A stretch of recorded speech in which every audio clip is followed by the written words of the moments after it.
اے پیغمبر، جو ارشادات اللہ کی طرف سے تم پر نازل ہوئے ہیں سب لوگوں کو پہنچا دو، اور اگر ایسا نہ کیا تو تم اللہ کے پیغام پہنچانے میں قاصر رہے، اور اللہ تم کو لوگوں سے بچائے رکھے گا، بے شک اللہ منکروں کو ہدایت نہیں کرتا۔ کہو کہ اے اہل کتاب، جب تک تم تورات اور انجیل کو اور جو اور کتابیں تمہارے پروردگار کی طرف سے تم لوگوں پر نازل ہوئیں ان کو قائم نہ رکھو گے، کسی بھی راہ پر نہیں ہو سکتے، اور یہ قرآن جو تمہارے پروردگار کی طرف سے تم پر نازل ہوا ہے، اس سے ان میں سے اکثر کی سرکشی اور کفر اور بڑھے گا،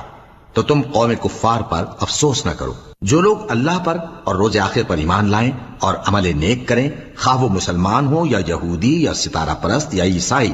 ان کو قیامت کے دن نہ کچھ خوف ہوگا اور نہ وہ غمناک ہوں گے۔ ہم نے بنی اسرائیل سے عہد بھی لیا اور ان کی طرف پیغمبر بھی بھیجے، لیکن جب کوئی پیغمبر ان کے پاس ایسی باتیں لے کر آتا جن کو ان کے دل نہیں چاہتے تھے تو وہ انبیاء کی ایک جماعت